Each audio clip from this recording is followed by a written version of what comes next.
ওই দিন আমার এতই ভালো লেগেছিল, আমি ওই দিন রাতে ওকে প্রপোজ করে দিই। আমি ওর জন্য কোচিং এও ভর্তি হয়েছিলাম, ওই কোচিং এ। দেন একদিন না 2 দিন গেছিলাম, আমার 4000 টাকা পুরা লস, তারপর আর যাইনি। 4000 টাকা পুরা লস, তারপর আর যাইনি। লস হওয়া প্রজেক্টে এই বাজারে সে এখন কোটিপতি, সে এখন লাখ লাখ টাকা ইনকাম করতেছে বউ দিয়ে, জাস্ট ভিউ ব্যবসা এই বাজারের জন্য। যত সব আকাইমা বুদ্ধি আছে এই বাজারের সফল কাপড় ব্লগারের কাছ থেকে শুনে নেব বাদয় তাদের নাকি লাভ স্টোরি।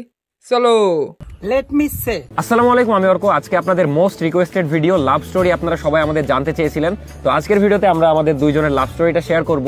আমাদের দেখা কোথায় হয়েছিল, কবে হয়েছিল, কিভাবে হয়েছিল, আর ওর বাসা যেহেতু আমার বাসা থেকে 100 কিলোমিটার দূরে, তো আমাদের কিভাবে দেখা হলো, কিভাবে রিলেশন হলো, সবকিছু নিয়েই থাকছে আজকের ভিডিও। তো চলেন আজকের লাভ স্টোরি ভিডিও শুরু করা যাক। সর্বপ্রথম দেখা হয়েছিল 2021 সালে, সেটা থিম ওমর প্লাজায় দেখা হয়েছিল। উপরে যে ফুডকার্টগুলো ছিল, তুমি ওয়াশরুম থেকে দৌড়ে দৌড়ে বের হচ্ছিলে আর আমি ওখানে দাঁড়িয়েছিলাম। তখন আপু কি জানি একটা কথা বলেছিল তোমার সাথে, তো তখন আমি তোমাকে দেখেছিলাম, বাট ওই রকম জানতাম না যে গ্যাং আননোন বা তোমার নাম, এরকম জানতাম না। জাস্ট ভিডিও সামনে আসতো, দেখতাম, এটাই।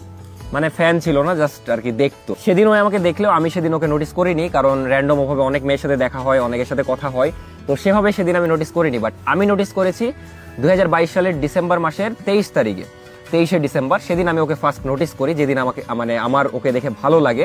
আমি একটা রেস্টুরেন্টে বসেছিলাম, তো র্যান্ডম ওকে দেখেছি, দেন কেন জানি খুব ভালো লাগলো। আমি রিপাবলিক রেস্টুরেন্ট তখন নতুন হয়েছিল ওইটা, দেন হুট করে দেখলাম যে একটা সুন্দর মেয়ে, তারপরে তাকাচ্ছিলাম। দিয়ে ওই দিন আমি একটা ছবিও তুলেছিলাম ওর লুকায় লুকায়, বাট যদিও ওর উঠেনি, ওর বোনের উঠে গেছিল।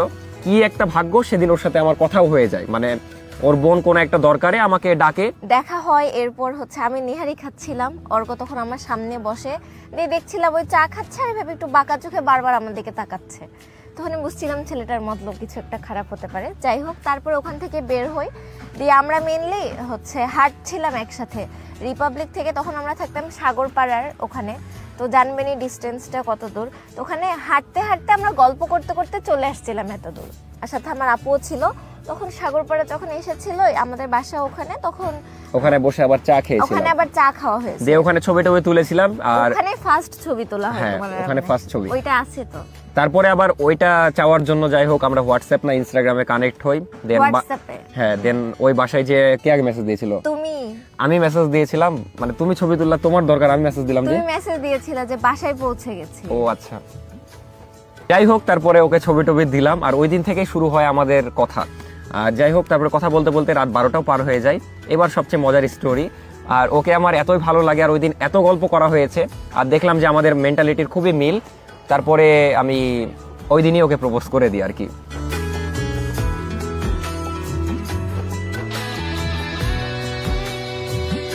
বাট ওই দিন ওই অ্যাকসেপ্ট করেনি, কিন্তু ওই আমাকে বুঝাচ্ছিল আকার ইঙ্গিতে, হ্যাঁ তো মানে আমারও তোমাকে ভালো লাগে, এরকমই কিছু। তারপর তো নাম্বার পেয়ে গেল, হোয়াটসঅ্যাপ নাম্বার। তারপর আমার আপুর সাথে ওর যোগাযোগ হতো। পরের দিন মেনলি একটা রেস্টুরেন্টে ইনভাইট করেছিল অর্ক, যে হচ্ছে আপনারা আসেন।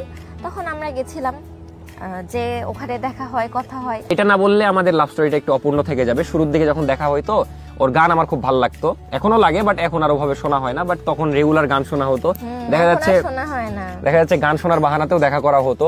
আর ওই রিপাবলিকে বসে প্রথম প্রথম গান শোনাতো।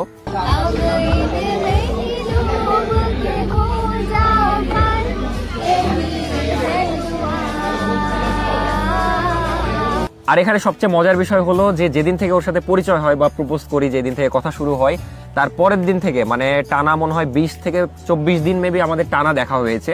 কোনোদিন দেখা যাচ্ছে 10 মিনিটের জন্য হলেও দেখা হয়েছে, কোনো না কোনো ভাবে।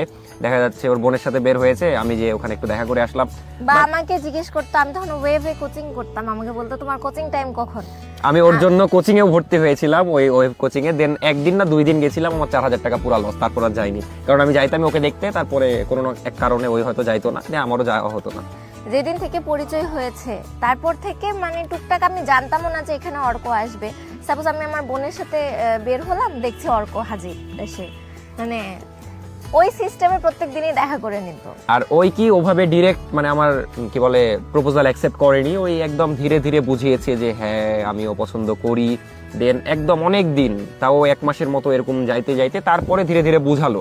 মানে ওর এফোর্ট গুলো আমার কাছে ভালো লাগতো। যেমন যখনই আসতো ওই ফুল নিয়ে আসতো আমার জন্য, একটা করে ফুল আনবে, আর ফ্রেশ লাল গোলাপ না, ওটা আমার খুব একটা ভালো লাগে না, বিভিন্ন কালারিং সুন্দর সুন্দর মানে প্রতিদিন নতুন নতুন কালারের ফুল নিয়ে যেত। যতদিনই দেখা হবে ততদিনই ওই একটা করে ফুল নিয়ে আসবে।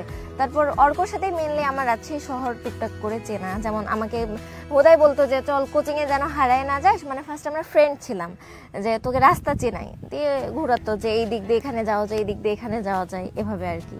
এর মধ্যেও আসলে কাহিনী আছে, এতটাও স্মুথ ছিল না। যেমন আমাদের রিলেশনটা মানে যখন হলো আর কি বুঝতে পারলাম, আমি আসলে ফেব্রুয়ারির 20 তারিখে নওগাঁ চলে গেছিলাম, যেহেতু আমি ওখান থেকে এসএসসি দিয়েছিলাম, ওখানে আমার স্কুলে ভর্তি হয়েছিল। তো যাওয়ার আগে আগে আমি রিয়েলাইজ করেছিলাম যে আমি অর্ককে আর কি পছন্দ করছি, কিছুদিন আগে থেকে। আর তারপরে তো চলে গেলাম, মাঝখানে 4 মাস লং ডিস্টেন্স, মানে কোনো দেখা হওয়া নাই, জাস্ট কেন আমি যে নওগাঁ যে দেখা করে আসতাম, বাট যেহেতু ফার্স্টের 2 মাস টানা প্রত্যেকটা দিন দেখা হয়েছে, তো ওখানে যে 4 মাস না দেখা, মানে এটা আমার জন্য অনেক বেশি কষ্টকর ছিল। আর যেহেতু তখনই ভালোবেসে ফেলছিলাম, এর আগে অত একটা ফিলিংস ছিল না। ওই লং ডিস্টেন্সে আমি প্রায় কান্না করতাম আর কি অর্কর কাছে। তখন ওই কি করেছিল, ওর বার্থডের দিন একদিন, আর আমাদের স্কুলের বিদায় ছিল তখন একদিন, 26শে মার্চ গেছিল অর্ক। আমি জাস্ট দেখা যাচ্ছে 5-10 মিনিট দেখা করার জন্য রাজশাহী থেকে নওগাঁও না, মানে ওর বাসা হলো বদলগাছি, প্রায় 100 কিলো আমাদের বাসা থেকে, 100 কিলো দূরে যাই, 5-10 মিনিট দেখা করে আবার চলে আসতাম। 9 তারিখে আমি আবার চলে আসি রাজশাহীতে, মাঝখানে 4 মাসের গ্যাপ ছিল। আর আসার পরে দেখছিলাম অর্ক আরো বেশি, মানে আগে যেমন ছিল আর কি ছিলই, এখন আরো বেশি মানে পাগলামি করতো। আর দেখা যাচ্ছে আমার প্রাইভেটের সামনে যায় দাঁড়িয়ে থাকতো। বাসায় পরিচয় করাই দিয়েছিলাম ওর, মানে স্টার্টিং এর দিকে বললাম যে হ্যাঁ এই মেয়েকে ভালো লাগে হ্যান তেন, বাট ওভাবে বলিনি রিলেশন আছে। নর্মালি বাসায় নিয়ে যে চাচিদের সাথে তারপর সবার সাথে পরিচয় করাই দিয়েছিলাম, সবাইকে দেখিয়েছিল, সবার সাথে গল্প করেছিলাম। তখনই আর কি আমি বুঝেছিলাম যে এই ফ্যামিলিতে আর যেটাই হোক সবার বন্ডিং অনেক ভালো।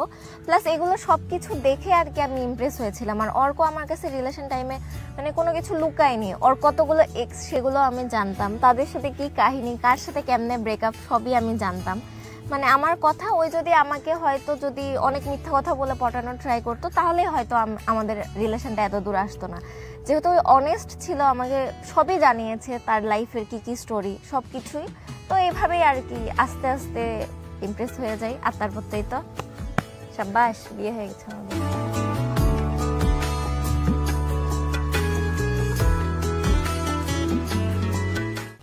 তো এটাই মোটামুটি লাভ স্টোরি। আর পার্ট 2 বের করবো এটার, ওখানে মানে এরপর থেকে কি হলো বা কিভাবে আমাদের বিয়ের দিকে গেল বা কিভাবে বিয়ে হলো। আর বিয়েরও একটা খুব ইন্টারেস্টিং কাহিনী আছে। আসলে আপনারা ভিডিও যেটা দেখেছেন ওই রকম ভাবে নর্মালি বিয়ে হয়নি, বিয়েটা একটু যুদ্ধ করে হয়েছে, বাট ওভাবে আমি এখনো পাবলিক করিনি জিনিসটা। বাট পার্ট 2 তে আমি জিনিসটা পাবলিক করব। তো এই ছিল আমাদের লাভ স্টোরি, ফার্স্ট দেখা হওয়া সবকিছু। এটাতে আর বেশি ডিটেলস না বলি, নেক্সট পার্ট 2 যেটা থাকবে ওইটাতে আমাদের এর পরের স্টোরি প্লাস বিয়েটা কিভাবে যুদ্ধ করে হলো সেটা বলবো।